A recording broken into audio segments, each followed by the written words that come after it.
The union representing Yakima firefighters is speaking out against a new policy by the city aimed at reducing overtime costs they say is putting people at risk. Apple Valley News Now's Emily Goodell spoke to both the city and the local IAFF 469 about what this means for public safety.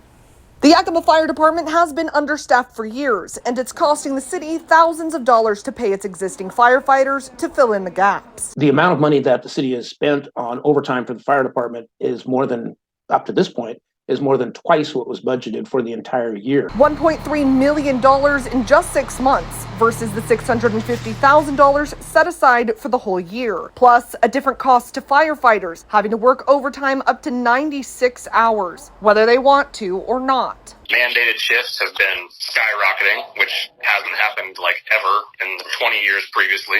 To cut down on overtime, the city has hired 6 new firefighters and effective Thursday temporarily cut a firefighter position at the airport, which they expect will save them about $100,000 in a 2.5-month period. It is perfectly acceptable within FAA guidelines, and we made sure of that before making this change. Normally, there's 3 firefighters to run Engine 94 and a 4th trained on aircraft rescue and firefighting or ARF equipment that stays at the airport 24/7 in case of emergency. But with 1 less crew member for Engine 94, the ARF firefighter will have to go out on calls, leaving the airport fire station empty in the meantime. We've had 737s have smoke in the cabin.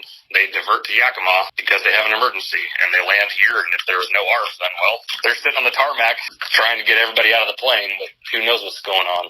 And for the 2+ hour period, the ARF firefighter is federally required to be at the airport on standby for the daily flight to Seattle. Engine 94, down a crew member, will be unable to respond. If that CPR comes in 2 blocks from the station, it's going to be a tough one for guys to sit there and potentially watch somebody die. The city says staffing will briefly return to normal during a handful of extra commercial flights in September and will go fully back to normal when the airline resumes twice daily flights to Seattle in November. In Yakima, Emily Goodell, Apple Valley News Now.